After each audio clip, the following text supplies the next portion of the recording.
Hey guys, welcome back. So today we're working on this 1,000-watt inverter generator. This one is made by Kipor. At least I think I'm saying that right. A lot of people say it Kipor. The company calls it a keeper.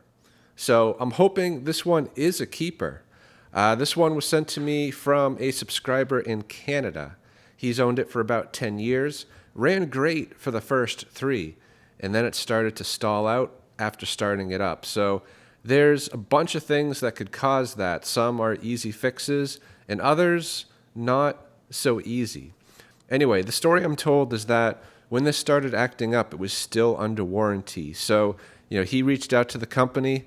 The company did send him a new carburetor back in 2017, according to the postage date right there. So he installed the new carb, but it still never ran correctly. It just stalls out after starting. So, he sent it to me hoping that I could get it to do what it should.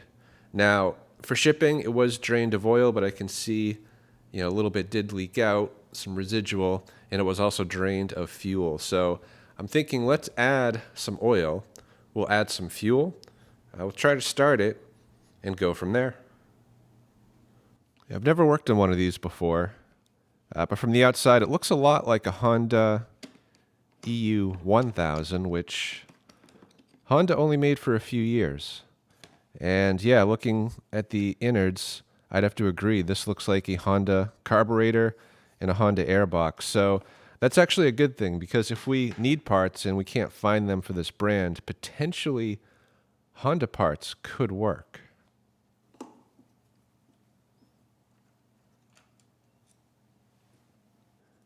If you've ever changed the oil on an inverter, you know it's a messy process. So I picked up this tube from Amazon for a few bucks. You can use it to drain the oil or fill it. So I'm going to put 300 milliliters in. I'm not sure how much this one takes, but usually it's 300 plus or minus about 50.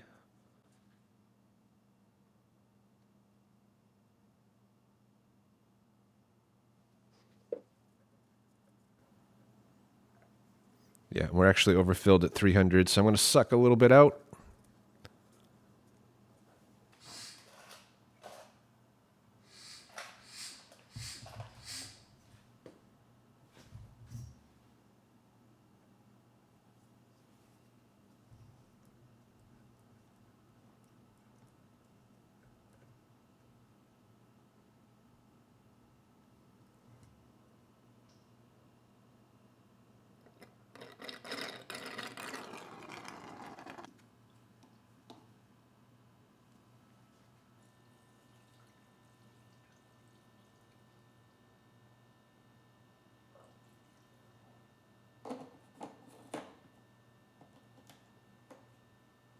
All right, let's give this a try. We've already got the tank vent on.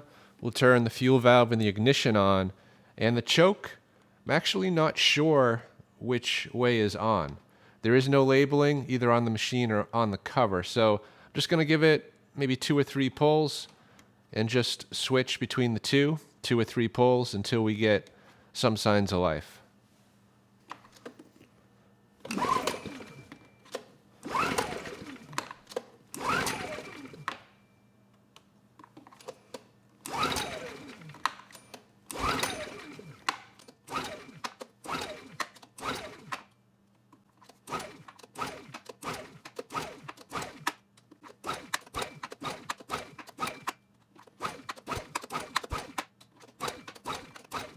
We get nothing.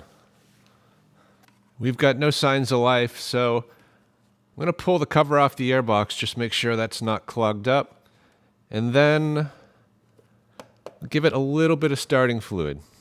If the engine's healthy and we have spark, it should run for at least a second.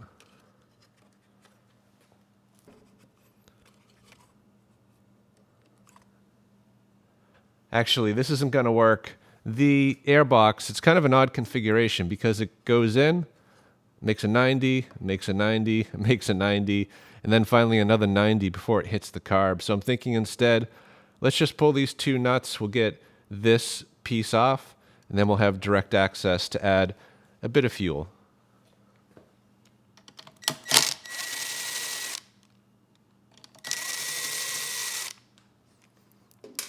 Those are pretty loose.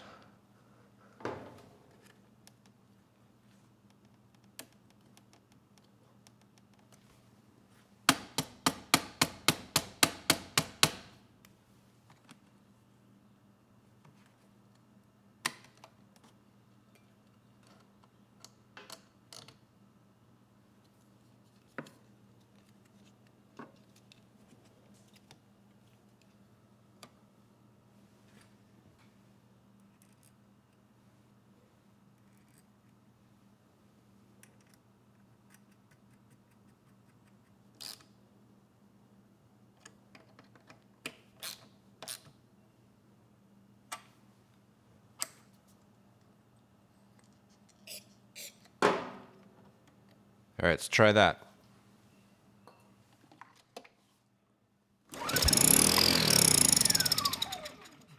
Beautiful. The engine sounds good. We know we have compression and spark, but fuel, definitely lacking. You know, I had the choke on, the fuel valve on, and yet it stalled out. So likely it is a fuel delivery problem, either something in the carburetor or in the tank or somewhere in between. So we'll dig in a minute and figure that out. But before I do, I'm going to restart it again. This time I'm going to position you guys over here. You know, I'm interested to see if the inverter is powering up. Now, usually these have to run for a few seconds before they do, so I'm not sure we're going to be able to see that. But I would like to know that this is capable of making power before digging in and trying to fix it.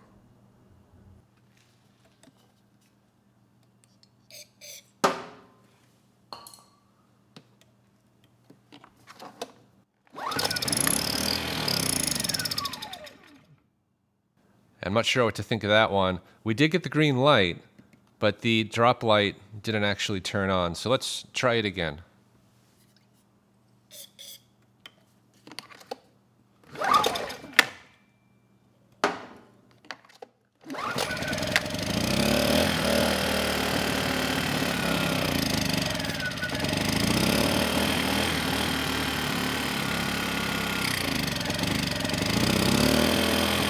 There we go.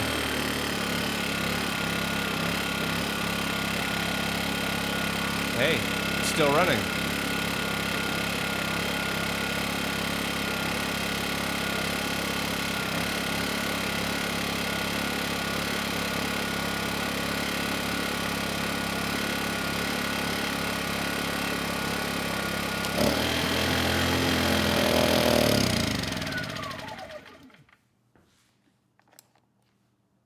I got worried there for a second.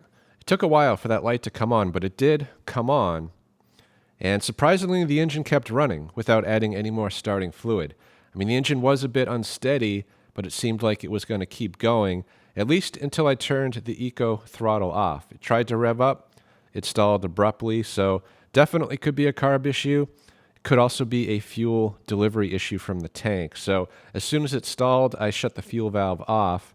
And I just want to crack this screw right here, see how much fuel is actually in the bowl.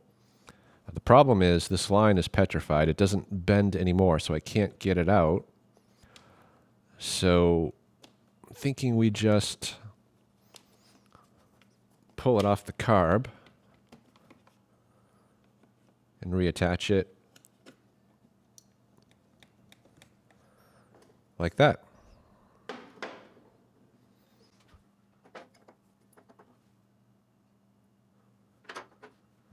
Yeah, plenty of fuel. So I'm thinking it's just a carb issue. We also don't have the airbox, which isn't helping. So let's get the carb off. We'll open it up, take a look inside.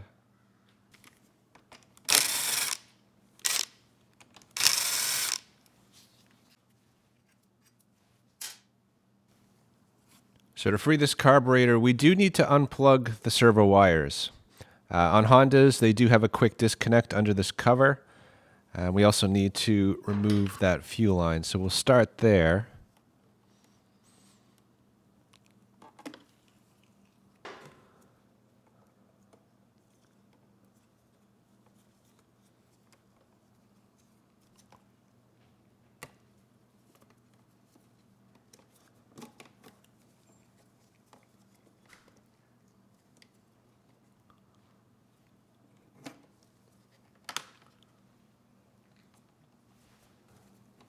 So there's a little tab right there. If you push it in, cover should come off, and I see we're loose. There we go. And yeah, this one looks different. You know, Honda would have a plug right here. You could just lift up and it would disconnect. So, you know, I could just remove the servo motor, but I'm thinking, you know, to clean this anyway, we have to remove this whole assembly. So there are 2 Phillips screws or JIS screws. So we'll get those off. This should lift out of place. The only thing to keep in mind is that there is a spring that's kind of connecting the servo to the throttle shaft, and that can fly out of here and you'll never find it again. So I'm going to get a little more slack on this line. I might just get the carb off, kind of place it down, and do this a little bit more carefully.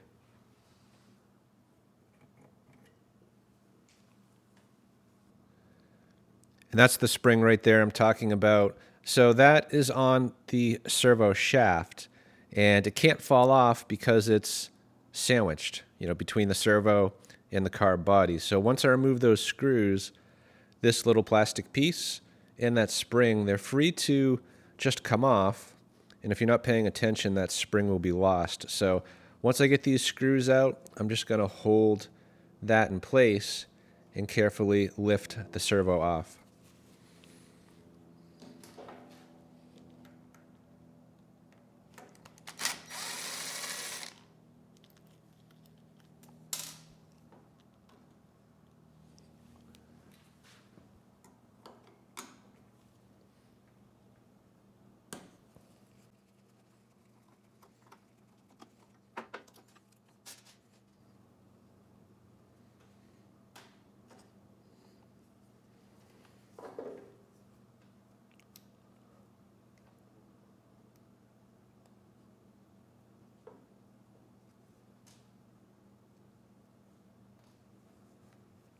Okay, and now we're free. It's just like a normal carb at this point. So this is the carburetor that came on this machine. This is the original one, the one that ran the engine well for the first 3 years. And when it started to act up, the manufacturer sent a replacement. Now the thing I'm noticing here is that this is actually a name brand clone carburetor, if there is such a thing. And the replacement, the one that's not running the engine well, has no markings whatsoever, and it actually feels lighter. So I'm thinking we might go back to this one. I have a feeling this, even once cleaned up, isn't going to run the engine right. But let's clean it up. We'll give it a try, and if that doesn't work out, we have a backup plan.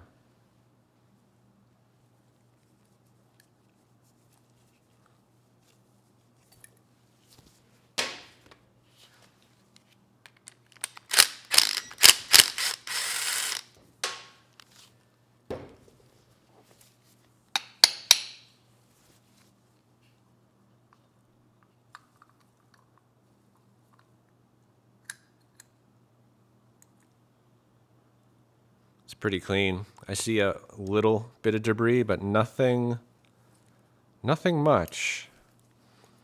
So yeah, it does look pretty good in here.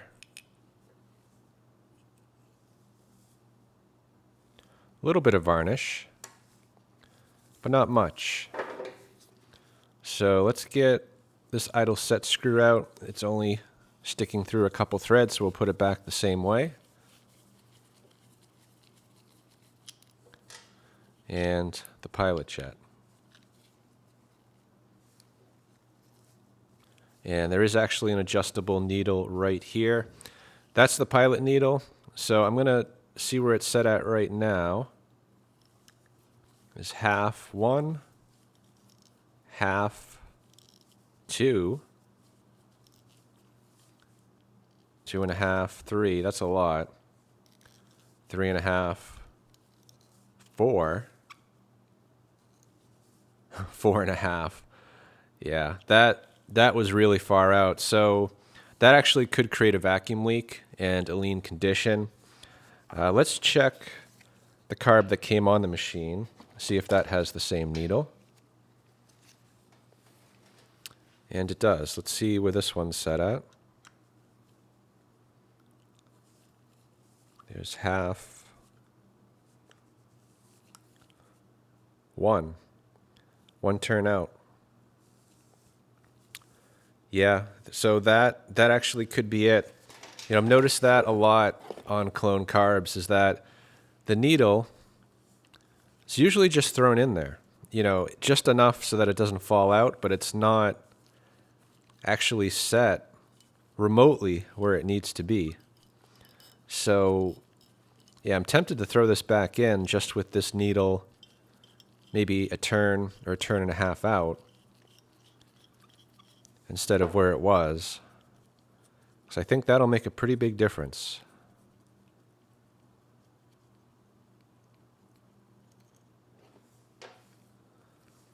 All right, that's pretty much it. So I'm going to run through everything, make sure it's clear. We'll soak this for a few minutes in the ultrasonic, and then we'll try it out.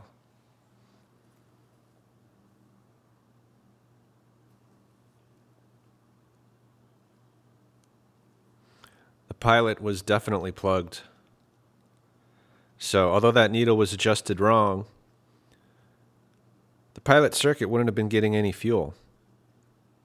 So that needle, if anything, was just bleeding air, and all the fuel it was getting was actually through the main jet, which is why it wasn't running too well.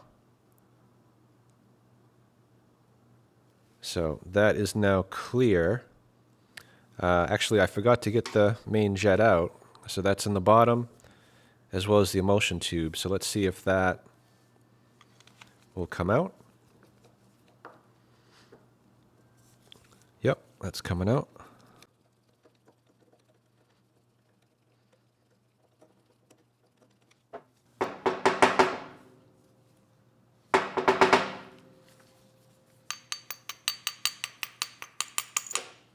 There we go.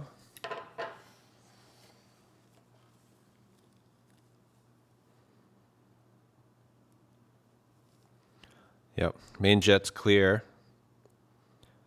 which I guess we knew because the engine wouldn't run at all if both jets were clogged. So we'll just go through each of these little holes here on the emulsion tube. Make sure they're clear.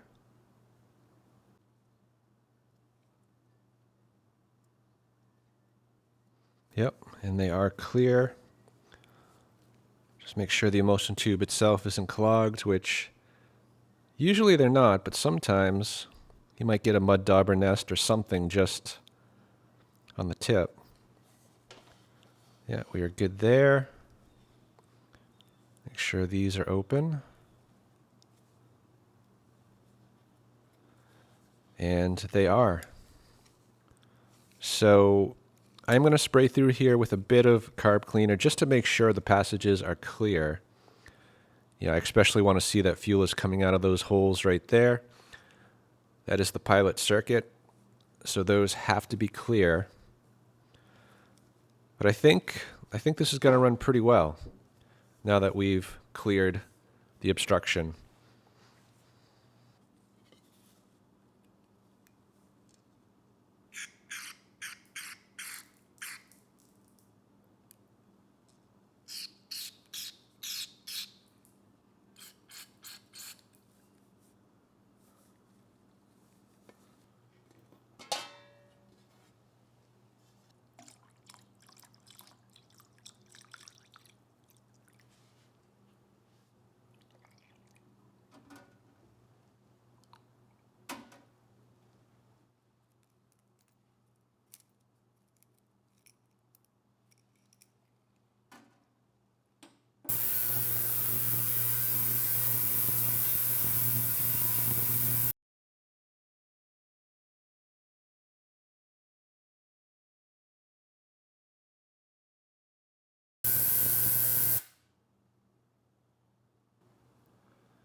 Cleaned up real nice.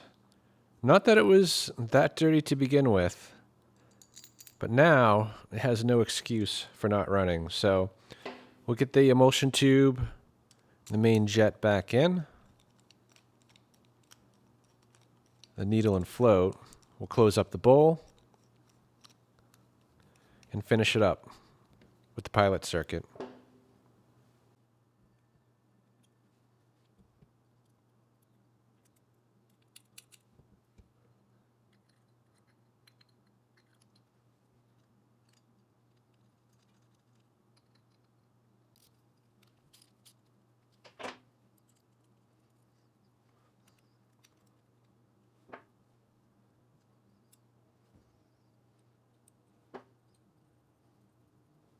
I'm going to lightly bottom out this pilot needle. And once we're there, I'm going to back it up just a turn and a half. You know, likely that'll be fine, but we can always adjust it later if we find that it's still running lean. So right there we are bottomed out. So we'll do half, 1, 1.5, and then the pilot jet. So I did reinstall this idle set screw just to hold the throttle open a little bit. So when going through the ultrasonic, it would do a better job cleaning in there. So this idle set screw has to come out before we can get that pilot jet in there. Now, I did notice a potential problem with that jet. You know, besides the clog, which is cleared, there's actually 2 O-rings on here. They're very hard to see. One's at the bottom, and the other one's right there. And I saw a slight imperfection in that top O-ring. It actually looked like just a little extra piece of rubber on that O-ring. So I kind of plucked it off. Seems to be okay, but if those 2 O-rings don't seal right, you're going to have a similar issue running lean, even though in this case, nothing's clogged. So if it is still running lean, that is another possibility. You know, it's either an adjustment we need to do here, potentially new O-rings, or a different carb.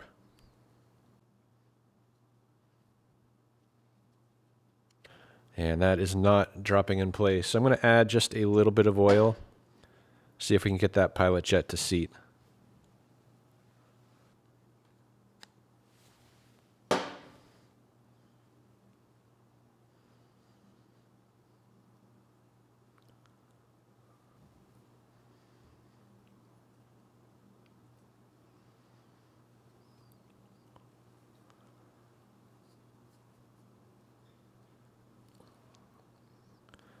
Nope, it's not dropping in the hole. So, might have to swap those O-rings anyway. Although that did drop a bit. Yeah, I think that did it. So we'll put the idle set screw in, only turn it in so a couple threads poke through. Really the only purpose of this is to hold that pilot jet in that we just installed.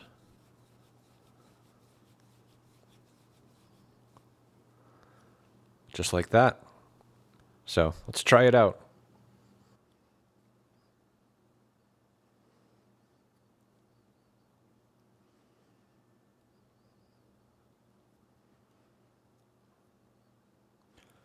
That should do.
All right, let's give this a try. We'll turn the fuel in the ignition on. We'll turn the choke on. Now, no matter what, it's going to take at least 5 pulls to get this started. The bowl is empty, and there is a fuel pump. And the only time the pump sends any fuel is when you're pulling the engine over. So anywhere between 5 and 10 pulls. If it's more than that, then likely we have an issue. Now, assuming it does start, once we shut it down and go to start it back up, it should start the first or second pull because that bowl is already full. So we'll try that as well.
Got worried there for a second. It took well over 10 pulls. I'd say closer to 15, but it did finally start. We were able to turn the choke off, and the engine was running pretty well, at least until I turned eco throttle off. This time it didn't stall, but it was running lean. It was surging. So before doing anything more with the carb, I'm just going to add the rest of the airbox on and try it again, because sometimes that will richen things up just enough because it creates a drag on the air. So it gets a little bit less air, a little bit more fuel, and that could make the difference. I realize I made a mistake here. This line actually goes to the fuel pump, and I actually plugged it in to the port for the breather. This is where it should have gone. So the pump may have not been working as well as it could have. A lot of times breathers have a check valve, so it only allows pressure out and not back in. And a fuel pump wants to see the pulse, in and out. So that should run better like that, I would think. And then this line is the one that actually goes into the breather connection on the engine block.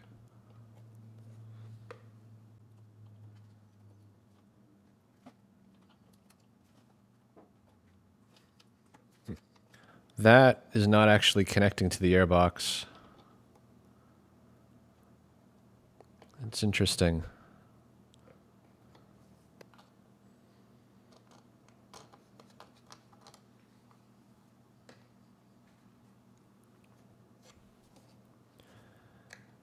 Yeah, it's almost like that hose is just too short.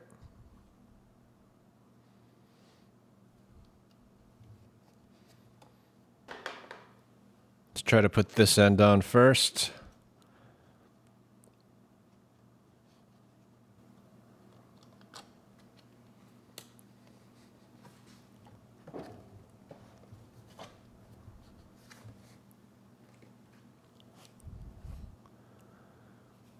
Eh, kind of. No, it's just too short. By a good, I'd say 1/4 inch, maybe 1/3 of an inch. So I don't think I have any tubing like this, but let me look around. Got to come up with something. Unfortunately, I don't have anything like this. It's just a tube, inch in diameter. So, I mean, it will reach between the 2 points. The problem is if it gets pushed all the way on one side, then there's just really not enough to go on the other side at all. So temporarily, I'm going to use a zip tie just as a spacer.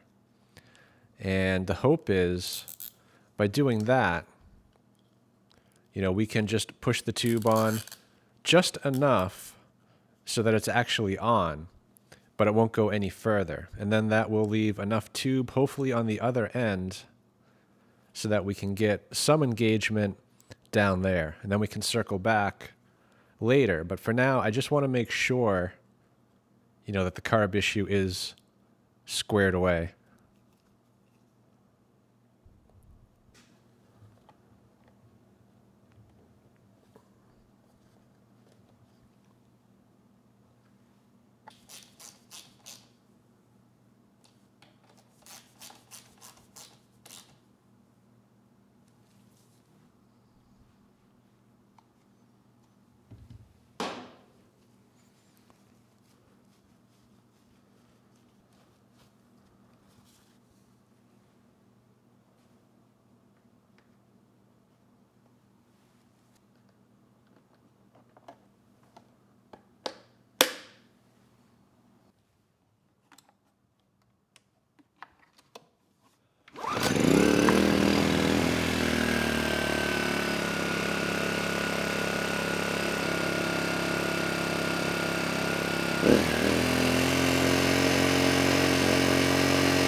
And that did it. Adding the airbox did richen things up just enough so that now the engine's running smooth, both with the eco throttle on and off. So I'm going to make a trip to the store, see if I can find a tube that will fix that issue up there. Well, it's been a few days, and unfortunately, I kind of struck out. I checked a few local places for this type of tubing, and, I found tubing, but it was either the wrong size, the wrong material, meaning it wasn't going to hold up to hydrocarbon exposure, or the wall thickness was too great, and it just wasn't going to fit in this tight space. The airbox is really close to where that tube goes on. So instead, I placed an order on Amazon for this silicone tube. It is the proper diameter. The wall thickness is a little bit larger than what we need, but I think it'll work. Now, we only need 1.25 inches, and unfortunately, the shortest length I could buy was 5 feet. So we'll have a little bit of extra in case we cut this the wrong length. So let's just mark it, we'll cut it to size, and then we'll get this thing back together. So we will just eyeball it. It needs to be that long. Technically, it could be a little bit shorter, but longer might be a problem. So we need to cut it right about there.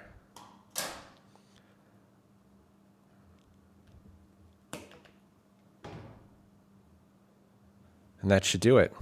So I'm going to transfer the springs over, and we'll try to get this back together. And just for comparison, you can see how short we were with the original tube. So, it doesn't look like someone cut it. I mean, this side is fairly smooth, and the other side actually is a bit more irregular.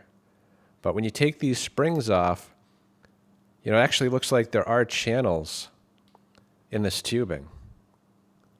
So, yeah, I'm not sure it was cut.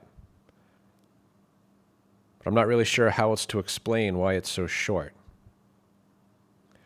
Anyway.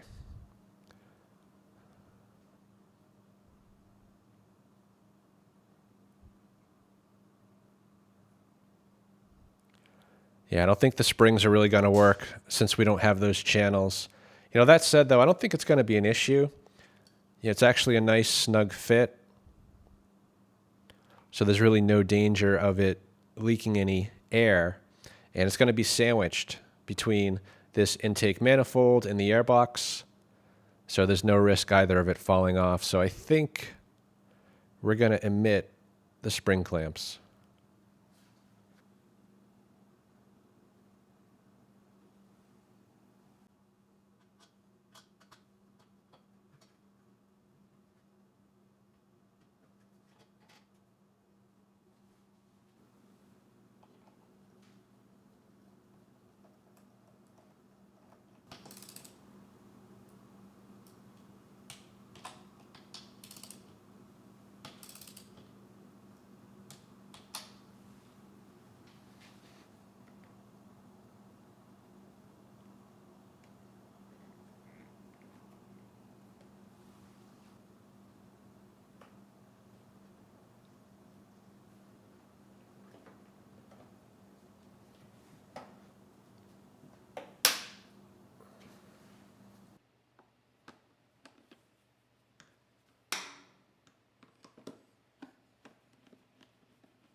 All right, let's give this thing a try. Now, this machine, it's only rated at 900 watts and 120 volts, so using the load bank is out of the question.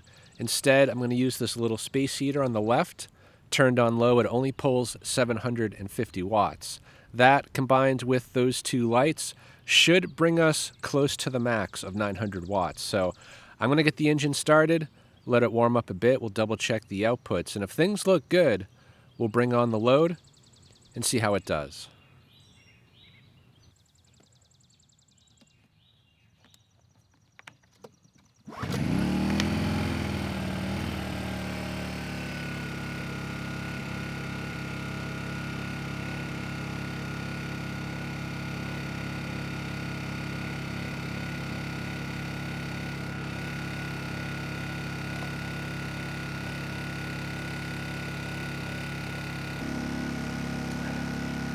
Without a load, we're starting at 0.6% THD, and the sine wave looks pretty clean.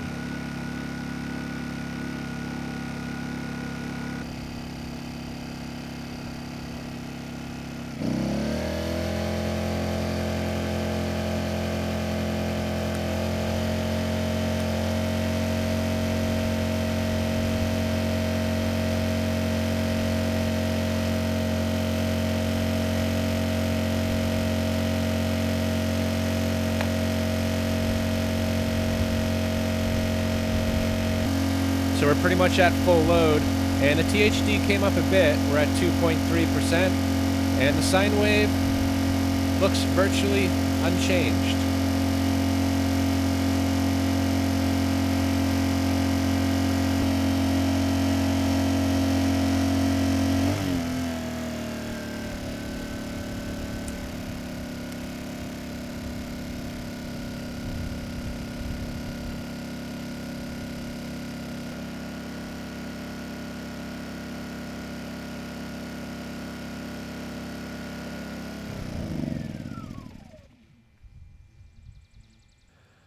Well, guys, that's pretty much a wrap. You know, this machine just performed flawlessly. It started right up, had no issues handling the load, and actually did a great job handling a sudden load. You know, most inverters like this, you have to turn the eco switch off to get the engine up to full speed before putting on a load of greater than 60%. And in this case, we went from 0 to 80%, and the engine recovered without issue. You know, the output was very clean. We topped out at about 2.5% THD, and the sine wave was unchanged from no load to full load. So, you know, in the end, this didn't need a whole lot. You know, I went into it assuming it was a carb issue, and I'm not so sure that was the case. You know, the owner says it ran great for 3 years, and then it started to surge and stall out. So he got a replacement carb from the manufacturer, bolted it on, and there was absolutely no difference. So yeah, after 7 years of sitting, we did have to clean the carb a bit, but as we saw, it still didn't run great. And I think the reason for that ultimately is this right here. It was too short, and on a small engine like this, especially a really small engine, you need the air to be pulled through that air filter to richen things up. And if it's not, it's gonna run lean like we saw and not run right. So now that that part's replaced, we should be good. So, I hope this video helps someone. Thanks for watching.